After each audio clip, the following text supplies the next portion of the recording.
Olá, pessoal. Sejam bem-vindos a mais um episódio aqui do nosso podcast InvestMob. Hoje aqui com essa canequinha nova aí, ó. Nosso amigo Ayrton mandou fazer aqui para abrilhantar aqui o nosso conteúdo. Espero os convidados aí nos próximos episódios para a gente poder dar esse brinde aqui. Então vamos lá, só recapitulando um pouquinho sobre o que a gente viu no episódio anterior.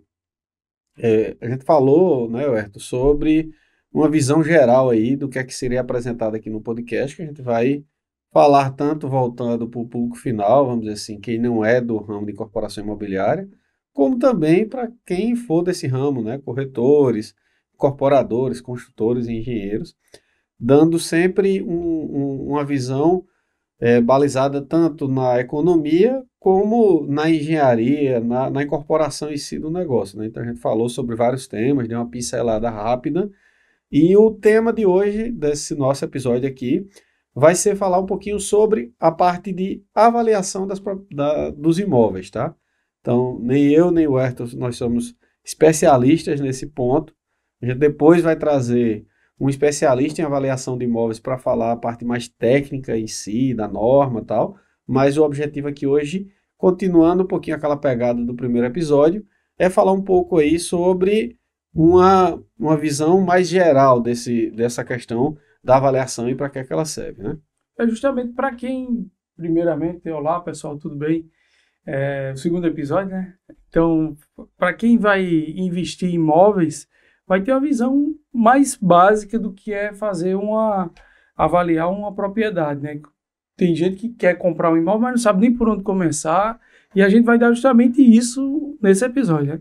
Uma visão mais ampla, porque depois, como você mesmo falou, vai trazer um convidado que é especialista nisso para falar. Então hoje a gente vai mais dar uma pincelada por cima do que seria como compradores e com uma visão mais econômica e técnica de como seria a coisa. Então aqui eu quero até agradecer a Sublime Art JC que mandou essas canequinhas para a gente. Ficou bacana, ficou? Muito bom mesmo. Então, o pessoal aí que estiver nos assistindo, Sublime Art, JC aqui, um presentinho nosso. Então, sério, vamos dar o pontapé inicial, né, nesse podcast nosso, segundo episódio do InvestMob Podcast. Então, como avaliar a propriedade? Então, eu vou começar falando um pouco da importância da avaliação de propriedade, né? A gente sabe que muito se fala, quando vai se investir em imóveis, é o prazo que você vai passar com aquele bem, né? Quem geralmente compra imóvel não vai passar 1, 2 anos e vai vender. É um bem durável. Então, primeira coisa que a pessoa tem que pensar quando vai investir em imóveis, que pensam em avaliar se vale a pena ou não investir ali, é justamente a segurança. A segurança do imóvel é o primeiro ponto que todo mundo pensa antes de comprar um imóvel. O segundo ponto, obviamente, vai ser a durabilidade dele, né? A gente sabe que tem áreas que, às vezes, a construção não é tão impactada por efeitos naturais e tem outras que, de fato, os efeitos naturais impactam demais a construção. A gente está vendo agora o risco lá na Flórida do maior tornado, né? Furacão lá que vai ter nos últimos 100 anos, 50, 100 anos. Então, a gente sabe que ali é uma região perigosa para quem tem imóveis, né? Justamente por conta dos efeitos climáticos. Então, quando a gente une a segurança, a solidez lá do imóvel, a gente também tem que lembrar que quando você vai fazer uma avaliação da propriedade que você vai comprar, tem que levar em conta também quem está construindo aquele bem, né? A empresa que está fazendo aquele bem, porque você pode cair numa cilada, que a gente vê muitos golpes pela internet, vendendo propriedades, terrenos, imóveis que não existem, né? A gente vê isso muito desses casos na internet. Então, eu acho que esses são os pilares principais de quem vai começar a investir, né?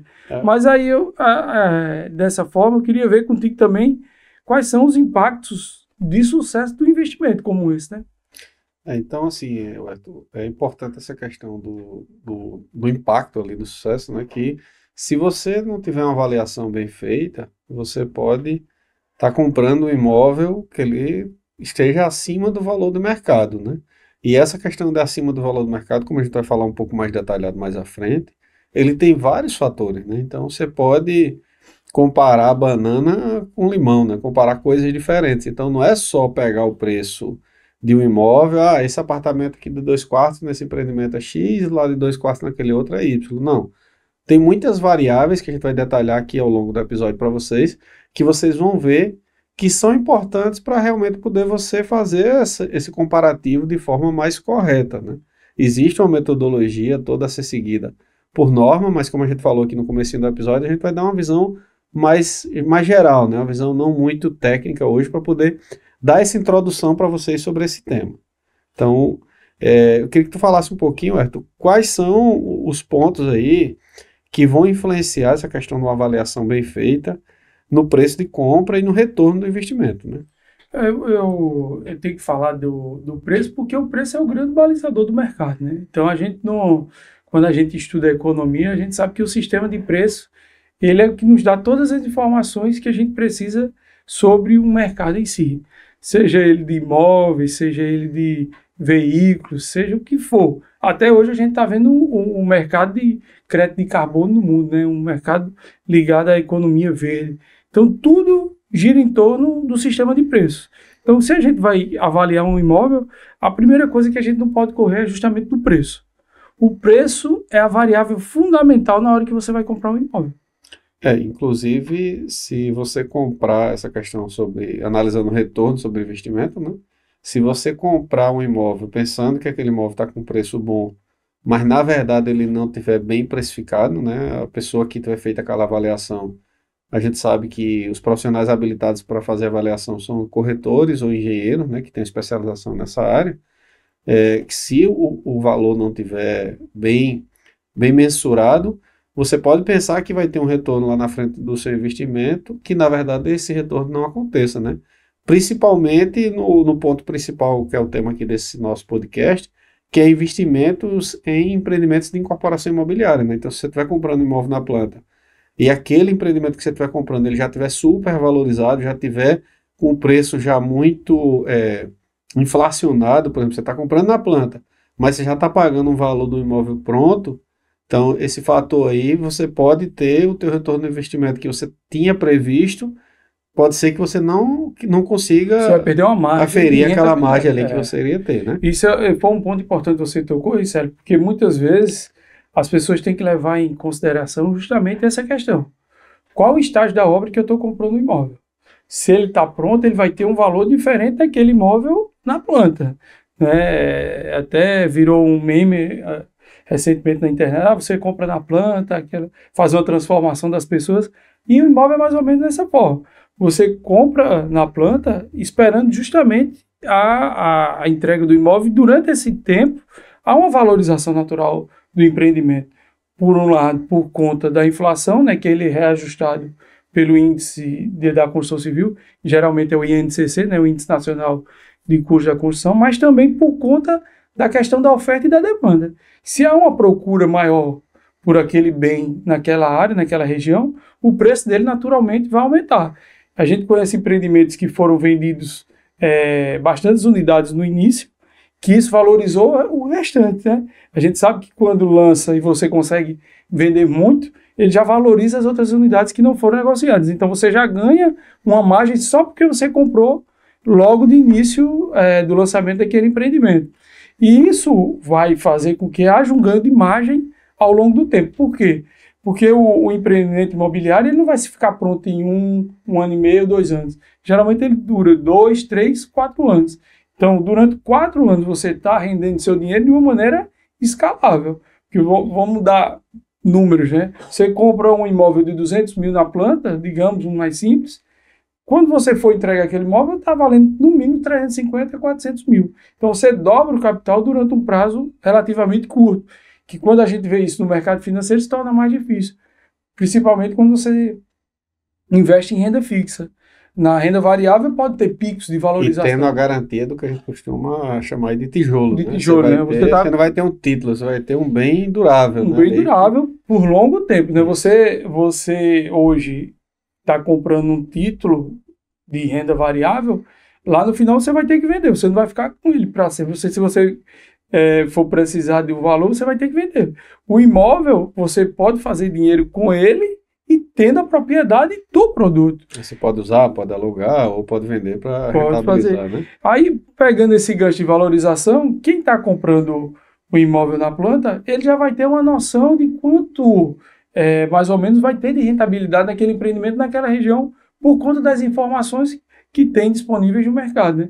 Se a gente está aqui em João Pessoa, eu vou dar um exemplo, a gente está no bairro de Manaíra, um bairro super valorizado, então a gente sabe que o empreendimento nessa área, nesse bairro, se você comprar na planta, você vai ter uma vantagem relativamente bem relativa a outro cara que compra no final do empreendimento, bem melhor do que ele, porque você vai conseguir valorizar nesse período, até por conta do bairro ser territorialmente pequeno.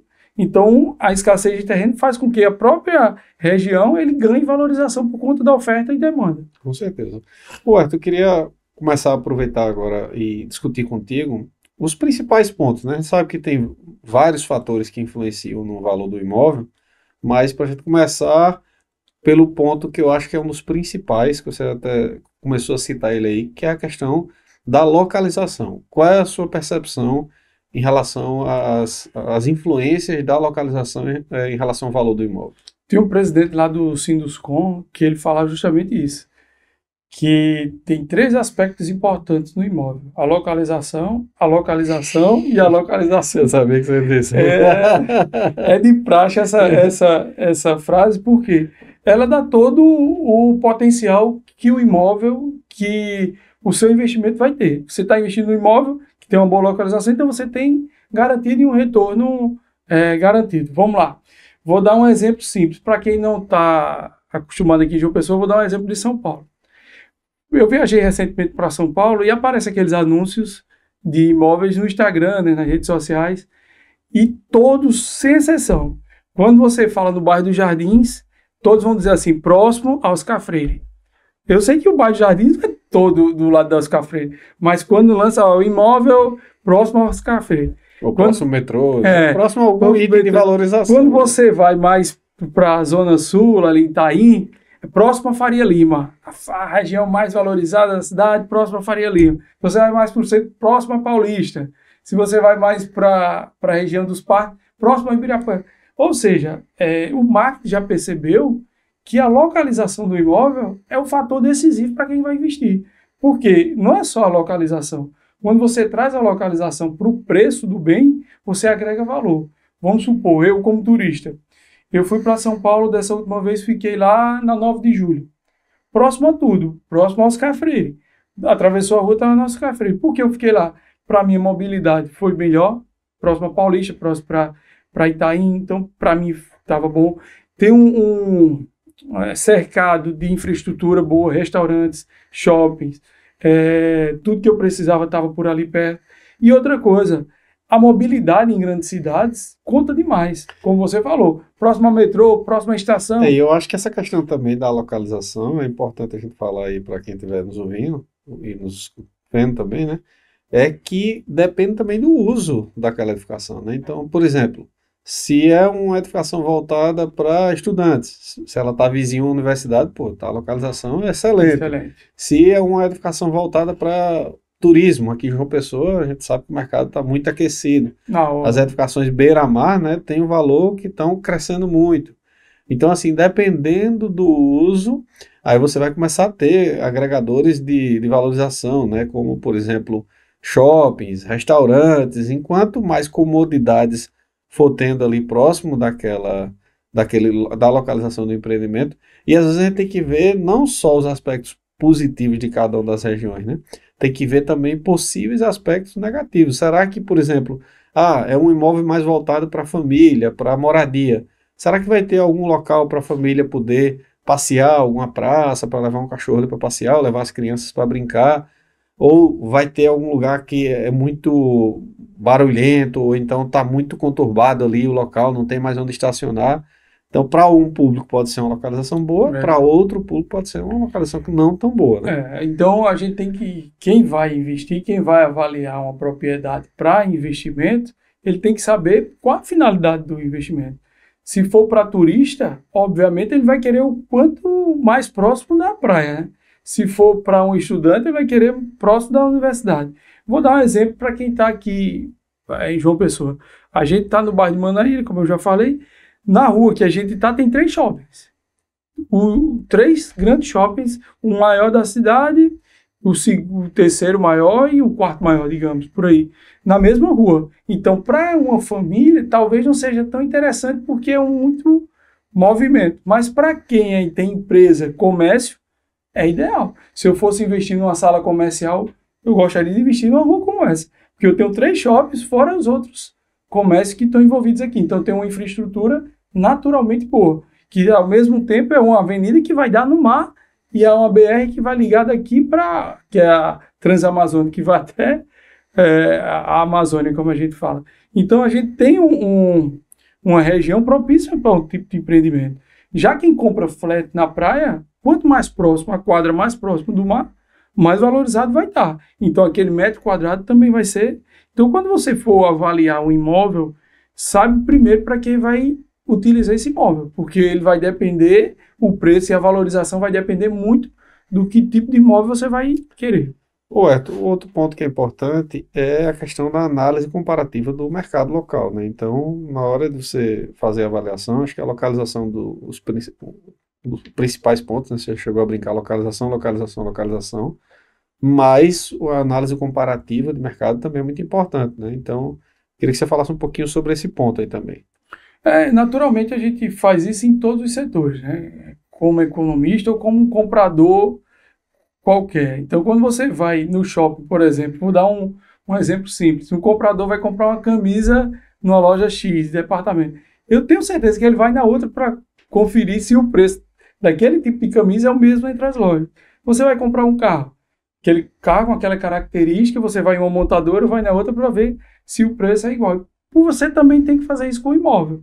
Na região que você está, você tem que comparar o tipo de imóvel, mas lembrando que são especificações diferentes. Por exemplo, um imóvel pode ter mais área de lazer do que o outro. Ele vai agregar um maior valor para as famílias que vão aproveitar mais ali, quem gosta de área de lazer, por exemplo, criança, de que quem vai apenas morar para comprar para investir. Tem um cálculo que acho que a maioria dos compradores, né, pessoas que não são do ramo de incorporação imobiliária, não costumam fazer essa conta, que eu acho que é uma dica boa para passar para o nosso público, é que nessa análise do que tem de área privativa e área comum, é fazer o cálculo de um índice que a gente chama de eficiência. Sim. Que é você calcular a área total construída e calcular a área privativa total do empreendimento e dividir pela área total construída, porque enquanto maior for essa relação de eficiência, né, menos área de lazer você vai ter no empreendimento. Ou seja,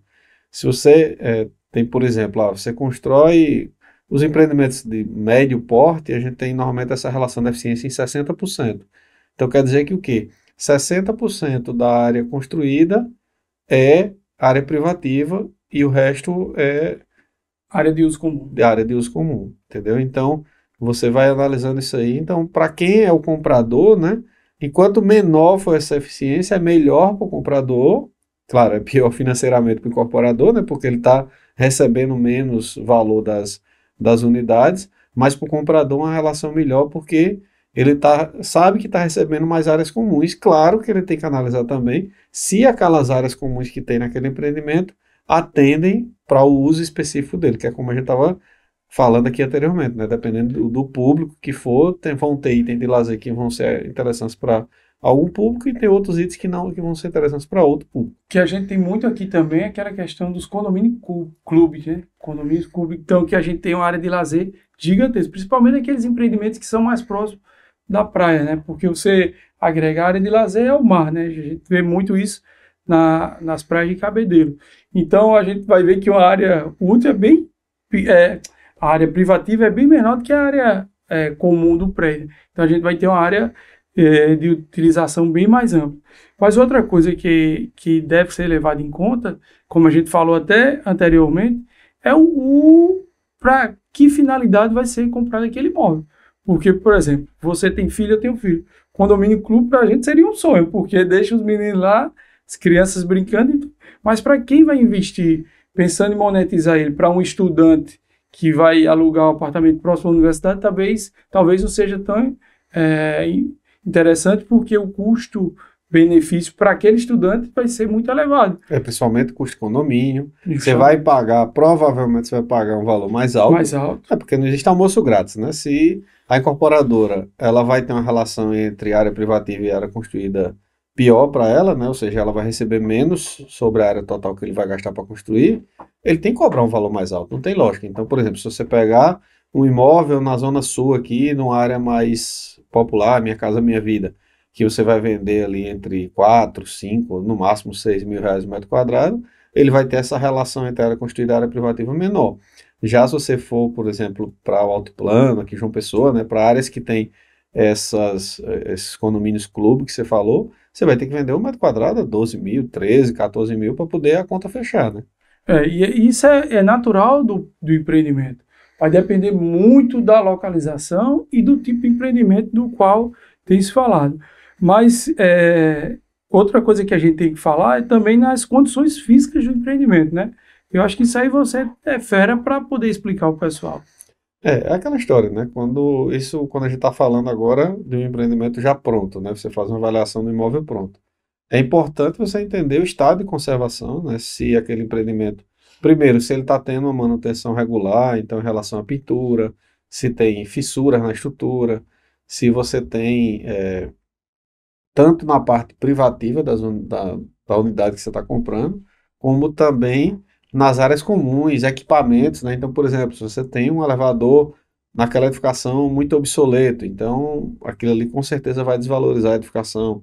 Então você tem que analisar realmente como é que estão as condições de conservação, mas também a questão da idade, porque às vezes você tem um prédio que está bem conservado, mas ele já está com a idade avançada e um projeto que provavelmente já está desatualizado, né? Então, esse é um fator também, a desatualização do projeto, além da questão de uma manutenção mais frágil, são itens que devem ser levados em conta na hora de uma avaliação para poder depreciar o valor em relação a um outro imóvel comparativo que tenha que seja mais novo ou que tenha um padrão de conservação maior, né? Isso ali se cai também naquela questão da importância das inspeções, né? A gente sabe que tem aquelas inspeções de bombeiro, dos órgãos fiscalizadores, para saber a que ponto está aquele prédio, né? A estrutura, para verificar vários itens de segurança daquele prédio, né? Isso, com certeza, né? Se você tem um prédio que, por exemplo, não está com os extintores em dia, você não está com uma segurança estrutural, por exemplo, que é uma coisa bastante crítica, né? Que o mercado brasileiro só começou a dar valor a isso depois que a gente viu alguns prédios aí caindo, né? A gente achava que isso que não existia, né? Mas realmente é um risco quando começa a se ter reformas não controladas, né? Demolindo, algumas vezes até coisa absurda, demolindo pilares dentro de estruturas sem fazer reforço, mas acontece. Então, por isso que é importante, na compra, né, de imóveis prontos, além da questão da avaliação, vamos dizer assim, econômica e financeira, uma avaliação também da segurança em termos, vamos dizer, da estabilidade da edificação, ver se o edifício realmente não tem algum vício mais perceptível, né? E também, aí eu acho que seria um terceiro ponto, que seria também a parte da segurança jurídica daquela negociação, né, daquele imóvel. Então, acho que é importante analisar esse tripé. Qual o valor do imóvel? Qual é a segurança em termos técnicos, vamos dizer assim, de engenharia, de conservação da edificação? E também a segurança jurídica. Esses três pontos, né? Porque se você tem, por exemplo, aquele imóvel é de herança e vai ter que fazer todo o inventário e tal, isso aí pode ser que gere muito problema. E daqui a quanto tempo você vai conseguir realmente transferir aquela escritura daquele imóvel? Então, eu acho que todos esses pontos aí devem ser levados em conta na hora de você precificar um imóvel, né? Me veio uma coisa à mente aqui, Iseli, que pouco a gente vê falar, principalmente em podcast, essas coisas. Para quem vai investir em imóvel, por exemplo, numa cidade como a nossa, João Pessoa é uma das capitais mais antigas do Brasil, né? 439 anos. Então tem muito imóvel, principalmente no centro da cidade, que é tombado pelo patrimônio histórico. Então a gente tem visto uma preocupação maior dos governantes em trazer de volta a cidade, a vida da cidade no centro. A gente vê isso em Recife, né, ali no Porto Digital, lançaram até um hotel recentemente, inauguraram um hotel. A gente tem visto isso em Natal, Fortaleza, aqui em João Pessoa, em São Paulo. Foi um debate muito grande agora na campanha política. Como reavivar o centro histórico. Mas eu queria pegar outro gancho contigo nessa parte. Você falou na questão jurídica, mas a gente sabe que tem muitos empreendimentos. Por exemplo, se eu fosse investir em um imóvel para comércio no centro da cidade, eu teria que saber primeiro se ele é tombado pelo patrimônio, porque eu quero fazer uma estrutura, por exemplo, uma empresa de tecnologia, ele vai precisar de muita infraestrutura tecnológica, tem que furar paredes para cabos, redes, etc. Mas já vi também exemplos em São Paulo que pegou prédios tombados lá no centrão mesmo, perto da Sé, transformou num shopping. Então, eu acho que a gente tem que saber também as oportunidades de investimento que tem nessas áreas de centro, porque o próprio poder público já está vendo a necessidade de retomar e avivar aquela região. Se você fosse dar uma dica hoje para o pessoal que está nos assistindo, qual seria o ponto principal na hora que ele fosse avaliar uma propriedade que fosse no centro da cidade, que tivesse algum risco de ser tombado pelo patrimônio histórico? O que é que você diria? Eu acho que o primeiro ponto é consultar, né, no caso aqui na Paraíba, o IPHAN, né, que é o órgão, não sei se é IPHAN ou IFAEP, eu acho que é IFAEP do Estado, IPHAN é o nacional, né? O IFAM é nacional. Então, consultar esses órgãos, né, de patrimônio histórico para poder saber se aquele imóvel é um imóvel tombado ou se está na região de tombamento, né, que tem uma diferençazinha, não sou especialista na área, mas eu sei que tem um pouquinho de diferença, até para poder você saber se aquele imóvel pode ser reformado, se for reformado, o que é que tem que ter em termos de conservação, porque uma coisa é fato, tanto o imóvel numa área de tombamento como um tombado, os custos de adequação e de reforma são muito mais altos do que um imóvel que não está numa área de tombamento, né? Então, claro, a gente sabe que as cidades precisam reavivar os centros, mas essa é uma questão muito delicada, principalmente sob o aspecto econômico, né? Porque tanto os custos são mais altos da reforma, como existem vários bloqueios de, vamos dizer assim, travas em termos do projeto de reforma que vão, às vezes, dificultar esse processo. Eu acho que mais um ponto importante que me veio à mente aqui, que na hora de uma avaliação, a gente já falou, né, dos aspectos de conservação do imóvel, já falou de uma análise jurídica do imóvel, falou também da questão do tombamento.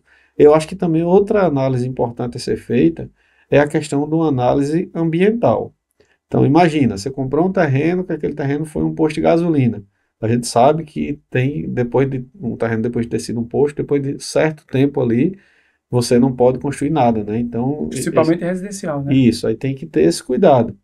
Eu acho que além dessa questão também do ambiental, aí saber, se você vai comprar um terreno, uma gleba, será que existe alguma área de proteção permanente, algum APP? Então, o que é que tem de restrição ambiental?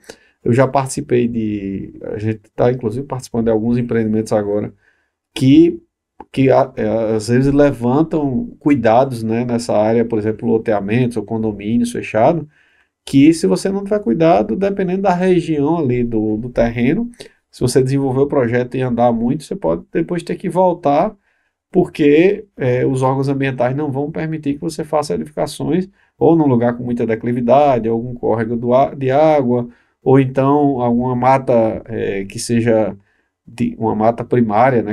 Quando é secundária, normalmente você já pode fazer supressão, mas eu acho que todos esses cuidados são importantes. E mais um cuidado ainda, que eu acho que mais dois cuidados que são assim, mais de engenharia mesmo, são a questão da topografia da área. Então, às vezes você compra isso, a gente está falando mais de terrenos agora, né? Então, quando você vai comprar um terreno, que não deixa de ser um imóvel que precisa ser avaliado, né? Você tem que ver a questão topográfica, porque às vezes o olho engana muito. Você acha que aquele terreno é plano e tal, mas quando você limpa, se você não tiver cuidado, tem um desnível lá de 3, 4 metros, e dependendo do tamanho do terreno, aquilo pode impactar muito nos custos da execução do empreendimento. E que vai impactar justamente no retorno do investimento. E isso vai impactar no retorno do investimento naquele negócio. Outra análise que tem que ser feita também é do subsolo. Então, a gente sabe que já teve empreendimentos aqui em João Pessoa que compraram terrenos, que desenvolveram projetos de um certo porte, de uma certa altura, que o custo da fundação era tão alto que inviabilizava fazer aquela edificação.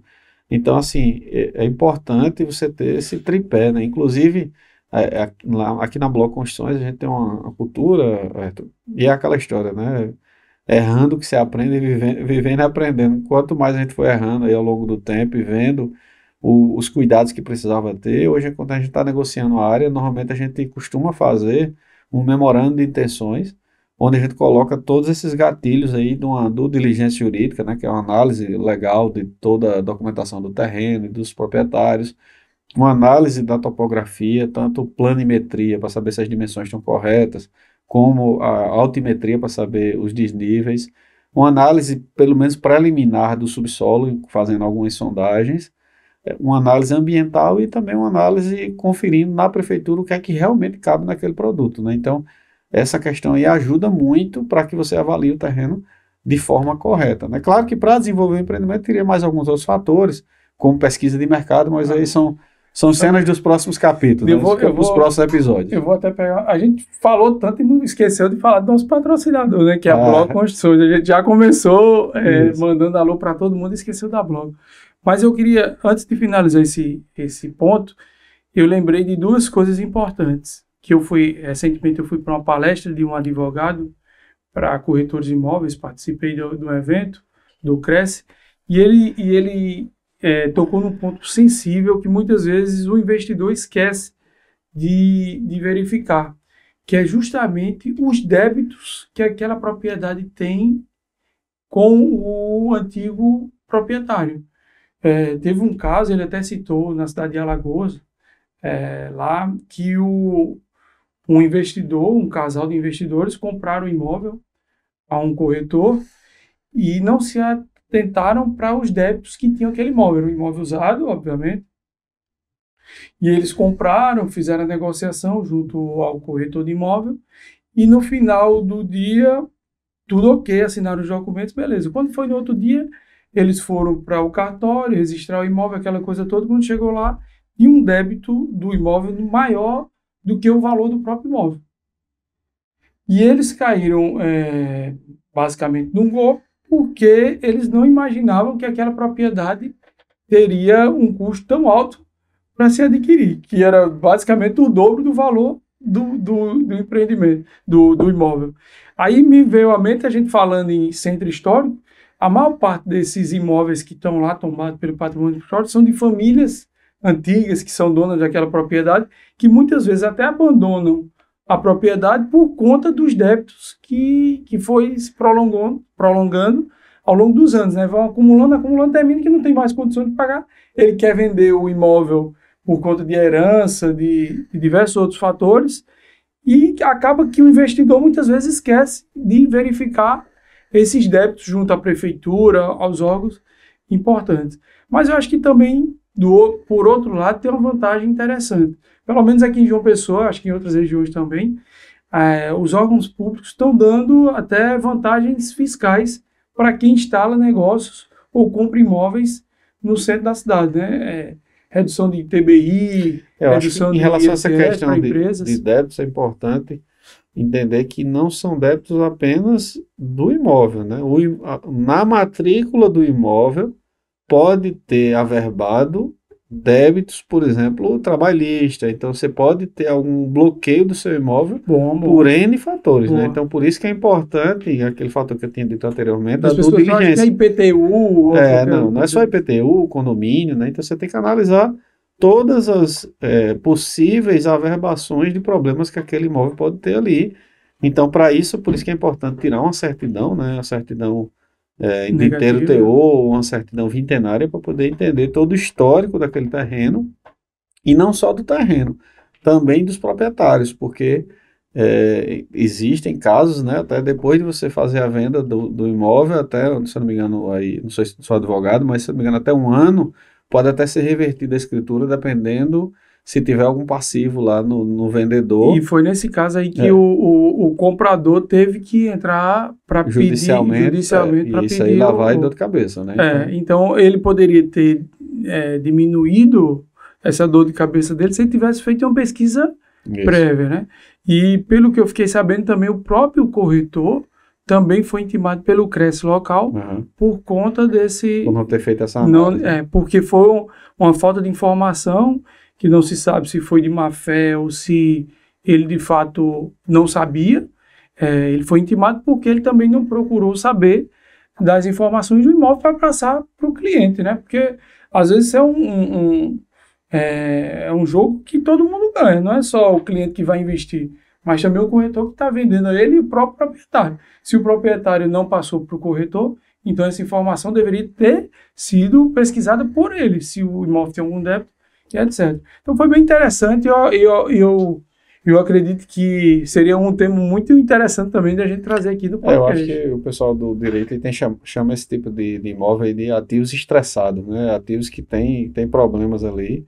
E normalmente esse tipo de imóvel são imóveis que vão para leilão, imóvel que tem muito problema, né? Que o pessoal está morando ainda lá e que vai para leilão que se devolve e tal. Então, assim, o pessoal também às vezes doura muito a pílula do imóvel de leilão que é barato, tal, às vezes com 70, 80% de desconto, mas não sabe também, às vezes, a dor de cabeça que aquele imóvel tem, né? Então, você investidor, quando for comprar alguma coisa que você vê muito barata no mercado, também desconfie, né? Claro que um pouquinho abaixo do mercado, aí você vai ver realmente todos esses cuidados que a gente está conversando aqui, eu acho que vale muito a pena para poder se alavancar seu investimento, mas sempre que a esmola é demais, só desconfia, né? Então tem que ter cuidado com relação a isso aí. Vamos dar continuidade aqui ao podcast. Eu vou falar um pouco agora, Iseli, da questão da análise do mercado, né? A análise comparativa. A gente deu a introdução logo no início, porque eu acho que é outro ponto importante para quem vai avaliar uma propriedade. É comparar com outras propriedades que tem na região ou que tem semelhantes a ela. A gente sabe que cada imóvel é um empreendimento único, cada um tem suas características, não é como um carro, por exemplo, que a maior parte dos carros, supor, carro de 100 cilindradas, tal, cada um 100 cavalos, cada um tem a sua capacidade. Já imóvel é diferente, ele varia tanto de tamanho, né, de espaço, como de estrutura, infraestrutura do edifício, principalmente imóveis verticais, e um aspecto comparativo acho que deve ser feito inicialmente. Quando você vai comprar algum imóvel ou vai investir naquela região, você tem que saber primeiro como é que se comporta os empreendimentos ou os imóveis semelhantes àquele que você deseja comprar. Vou dar um exemplo claro. A gente tem visto um crescimento muito grande de flats, estúdios, não só aqui em João Pessoa, mas em todas as regiões do país. Em São Paulo, por exemplo, a gente vê muito a questão do estúdio em regiões mais próximas a grandes avenidas, que tem facilidade de locomoção, tudo mais. Que a gente sabe que é uma cidade muito voltada aos negócios e as pessoas não estão ali para lazer, estão ali para fazer negócio. Então, o estúdio eu acho que representa bem a característica dele. Mas para a gente aqui, que é região de praia, a gente vai ver o estúdio como um investimento para turista, na maioria das vezes, principalmente na faixa de praia. Mas quando a gente compara o flat com outro tipo de imóveis em bairros mais distantes da faixa litorânea, a gente já começa a ver que não tem esse tipo de imóvel. Até por conta da baixa procura desse tipo de empreendimento em cidades com faixa litorânea. Por exemplo, bairros mais afastados da praia, a gente não vê tanto flats. Já vê 2, 3, 4 quartos, a gente vê muito. E a gente já não vê 4 quartos mais próximo da praia. Um ou outro empreendimento a gente consegue ver, mas não é tão facilidade, com tanta facilidade. O aspecto econômico eu consigo enxergar por conta justamente da questão do valor do empreendimento. Por exemplo, Quanto maior o imóvel, maior, o custo, o preço por metro quadrado, você não pode levantar muito. Porque né? Então, você não tem como... E esses imóveis mais caros, ele tem uma rentabilidade, digamos, um crescimento de rentabilidade mais lento do que um valor de imóvel mais em conta. Um imóvel mais barato, ele vai se rentabilizar mais rápido, até por conta do valor. Um imóvel mais caro, ele vai rentabilizar mais porque também lentamente. Normalmente o imóvel maior, o objetivo do comprador normalmente é para uso, né? Não é para rentabilidade com aluguel.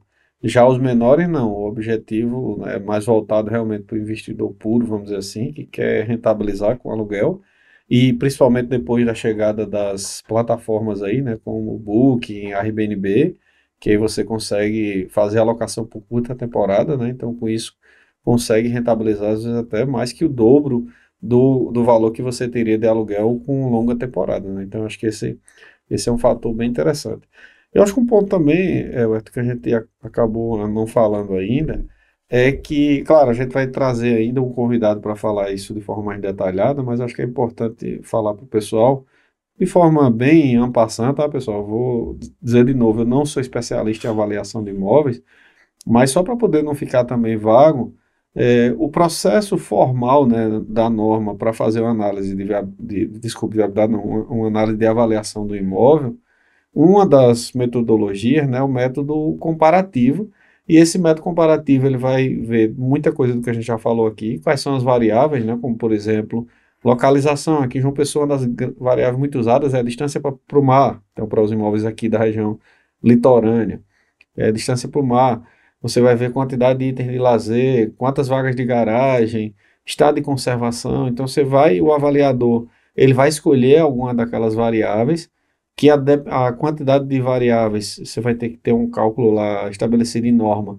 Você vai ter que, quanto mais variáveis você trouxer para o teu modelo estatístico, mais dados você vai ter que colher no mercado, né? Tem também aquela questão do preço ofertado, preço de venda, então tem várias Porque aí variáveis. você começa a balizar também pelo Isso. nível de preço, né? E aí você vai trazer todas as informações, montar um banco de dados, levar isso para um software de regressão linear, né? E a partir disso você vai chegar a uma equação para aquele modelo matemático que você Qual a montou. variável está impactando mais na Isso, aí com aquela equação você vai pegar a área daquele seu imóvel e vai achar o valor de avaliação. Lembrando sempre que o valor de avaliação ele vai ser o valor médio, e aí vai ter o avaliador, ele vai estabelecer uma faixa, né? Valor mínimo, médio e valor máximo. E aí, dependendo de quem vai usar aquela avaliação ou para que vai usar, né? Por exemplo, se eu estou fazendo uma negociação com você, eu posso, e o imóvel é meu, eu posso dizer, não, minha avaliação é o valor que eu peguei lá do meu avaliador, o máximo. E você diz, não, eu que estou querendo comprar você, o valor é mínimo, e a gente vai negociando para ver se chega pelo menos no valor intermediário, né? Um balizador que é bem utilizado na questão de avaliar imóvel é o metro quadrado do bairro.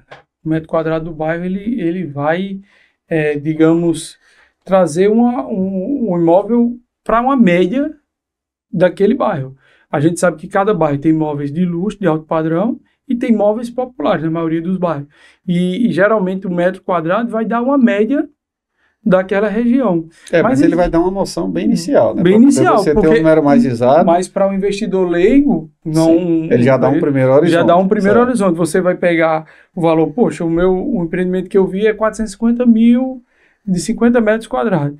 Qual o valor médio daquele bairro? Então você já pega o valor do imóvel, divide pelo tamanho, você já vai ter uma média. Já dá uma ordem de grandeza. Já dá uma ordem de grandeza para ele comparar com os demais imóveis que estão localizados naquele bairro. E ele consegue isso facilmente na internet, esse preço. Outra forma também que é muito utilizado para avaliar, principalmente quem utiliza plataformas de gestão de obras, são aqueles índices públicos, né, que a gente chama o CUB, por exemplo, que é o custo unitário básico, que ele vai dar o custo de construção de 1 metro quadrado de um empreendimento X, de acordo com o padrão técnico exigido, né? Digamos, uma casa popular é um padrão tal, X reais para construir isso.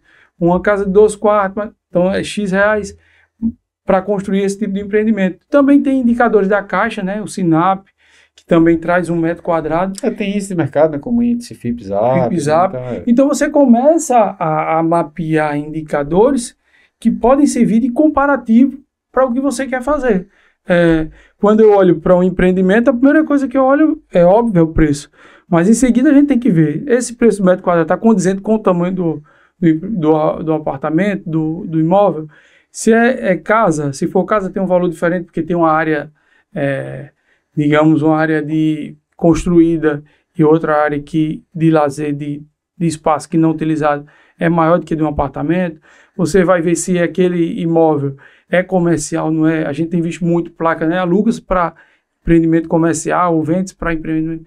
Então você tem que ver comparativo e você vai tentando avaliar com o que tem. Obviamente a gente não vai chegar ao nível de um avaliador profissional, mas você tem os caminhos que podem lhe dar uma primeira orientação. Para quem for corretor também, né? E hoje existem várias plataformas, né? Como por exemplo o E-Imóvel, tem várias plataformas online que elas ajudam os corretores, né? Que elas vão fazer uma mineração de dados ali em todos os portais, em tudo que tem na internet com imóveis com aquelas características que você seleciona, e aí você consegue também fazer já uma avaliação prévia, né? Claro que a avaliação muito mais técnica, que é aquela que eu estava falando anteriormente, que é pelo método, da norma, né? Que você vai fazer a inferência estatística, que é um cálculo um pouquinho mais complexo matemático, que esse tipo de avaliação é que é exigida pelos bancos, né? Então, por exemplo, você vai comprar um imóvel financiado, o banco ele vai contratar um profissional e ele vai dizer, ó, eu quero no nível de aferição 1, 2, ou tem alguns níveis, o nível de precisão, desculpe, no nível de precisão X, para poder ser um laudo válido aqui pelo banco. Da mesma forma que ele faz uma análise da capacidade do cliente pagar o imóvel, ele também faz uma análise do imóvel. Até porque o imóvel vai ser dado como garantia, né? Então, o banco está emprestando dinheiro, e ele quer saber se aquele imóvel vale a pena ele tem realmente o valor de garantia que está sendo dado ali do... Mas isso é importante mesmo. Ricelli, outras coisas que a gente pouco tem visto é que são aqueles métodos de custo, comparação e renda, né? A gente sabe que existem algumas metodologias que são implantadas nessa linha, mas para um comprador mais leigo, ele não tem noção disso. E a gente sabe que cada tipo de profissional vai avaliar de uma maneira, obviamente, se ele não seguir a norma, cada um avalia de uma maneira diferente. E nesse ponto, o que é que você teria a dizer? Eu acho que essa questão de renda, né, é outra forma de se avaliar. Por exemplo, um imóvel residencial. Normalmente, o aluguel de longa temporada dele é 0,5% do valor do imóvel.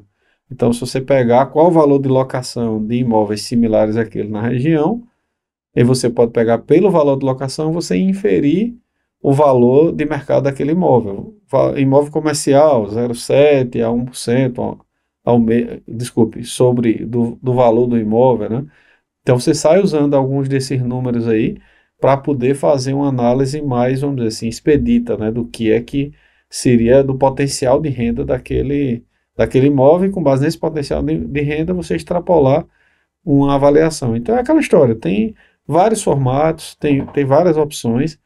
Eu acho que um ponto importante para você que estiver nos assistindo é sempre consultar um engenheiro especialista em avaliação de imóveis, né? Se for uma coisa mais criteriosa, principalmente se for ter uma questão judicial ou uma questão de banco envolvida, ou se você quiser uma avaliação mais prévia, uma avaliação sem um grau de precisão tão alto, o seu corretor de confiança, que tem experiência nessa área de avaliação de imóvel, né, que ele vai poder usar todas as técnicas e métodos que a gente citou aqui para vocês, e vai lhe dar um valor de avaliação do seu imóvel de forma mais precisa. Ou então, se você quiser ter um número mais básico, é aquilo que o Arthur falou aqui também, pegar o valor médio ali do metro quadrado naquele bairro, para pelo menos você ter uma noção, né? Só tem que ter cuidado dessa questão do médio, em valor médio, porque o pessoal costuma falar, né? Às vezes toda média é burra, né? Então, se você pega num bairro, às vezes, que tem, por exemplo, Manaíra, pode ter uma localização muito próxima de uma comunidade e uma localização beira-mar, né? Então, dentro do mesmo bairro tem uma variação imensa de valor. Preço. Então, por isso que tem que ter cuidado, às vezes tentar mapear ali uma zona o mais próximo possível, né? Hoje a gente tem muita informação na internet, né? Você consegue entrar nos portais ali, e geograficamente os imóveis vão estar localizados, e você consegue pegar o valor ali dos imóveis naquela região e você montar com uma planilhazinha. É uma conta bem simples de ser feita, né? Você falou num ponto aí interessante, que é o retorno do imóvel com aluguel, né?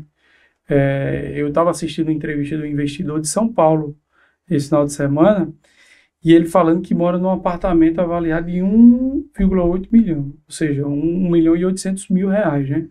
Ele mora num apartamento e o cara perguntou, você tem dinheiro para comprar esse apartamento? Ele disse, eu tenho, mas eu não quero comprar.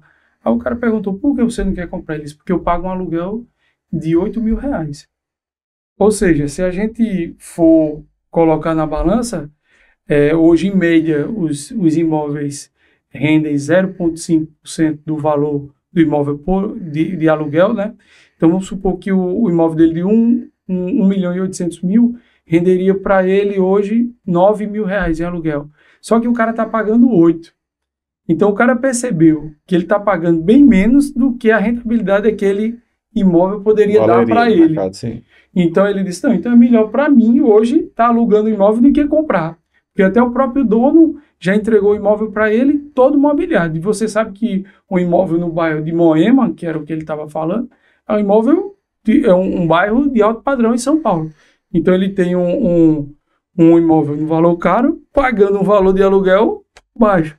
Ele disse, e ele não encontrou isso em outros bairros do mesmo padrão. Tem a questão do custo-oportunidade também, né? Ele pode pegar esse capital e está aplicando em outros imóveis, em um flat para poder rentabilizar mais, ou seja, ele pode estar aplicando em várias outras alternativas. Então, né? Você como investidor também tem que saber até que ponto vale a pena você comprar o imóvel ou o lugar, porque nesse caso ele teve uma vantagem ou foi um achado dele também, né? Porque nem sempre ele vai encontrar um imóvel que está pagando... Claro que, por outro lado, tem alguns imóveis, né, como, por exemplo, um lançamento que vai vir no mercado aí da Bloco e da Vtex, que é um imóvel em regime de condomínio, né, que você está comprando um imóvel 30% abaixo do preço normal de mercado, e que aquele imóvel, quando estiver pronto, mais com a valorização do tempo, você vai ter a rentabilidade de locação, provavelmente vai ser muito alta. Né? Acima de meio. Muito alta. Então é aquela história de custo-oportunidade. Você tem que entender aonde alocar o seu dinheiro. Né? E é justamente nesse ponto que a gente vai tocar em outro episódio aqui, porque muitas pessoas não sabem nem como é que é feita a compra de um empreendimento do tipo condomínio. Porque eles acham que só existe uma forma de comprar o imóvel, você vai pagando.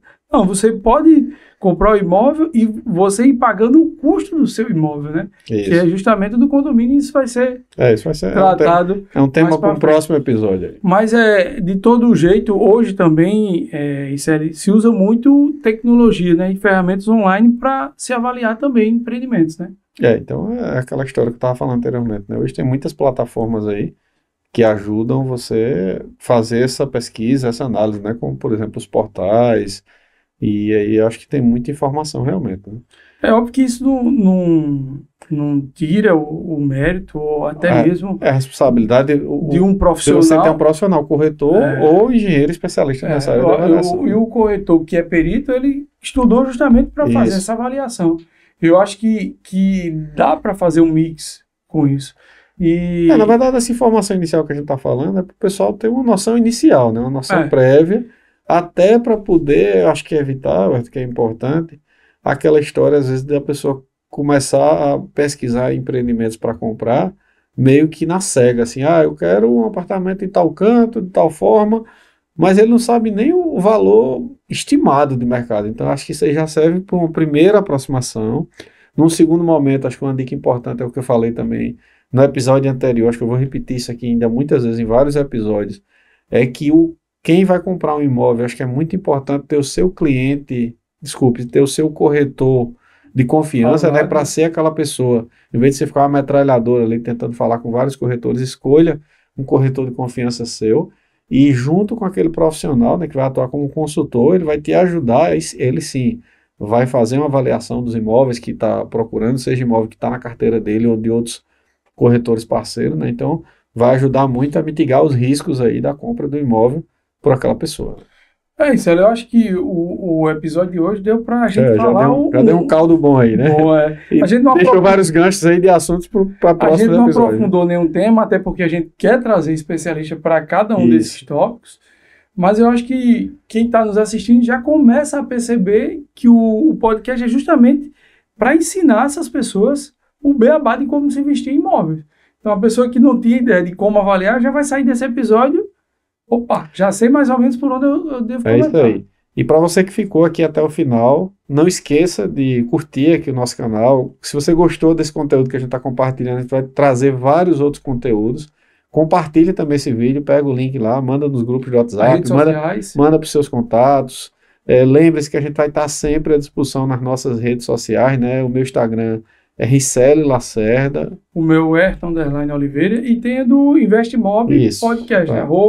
@Investmob Podcast. Isso aí. Tanto no YouTube como nas redes sociais você vai encontrar lá. E a gente tá só começando, né? O segundo episódio. Então tem muita coisa boa para vir por aí, viu, pessoal? Vários especialistas, vocês vão ver aí que realmente vale a pena maratonar aí todo o conteúdo que a gente tá... Quem estiver assistindo esse episódio agora, quando o podcast já tiver com muitos episódios, vai lá e maratona tudo que tiver aí pela frente. Valeu, pessoal. Então, forte abraço. Espero você no próximo episódio.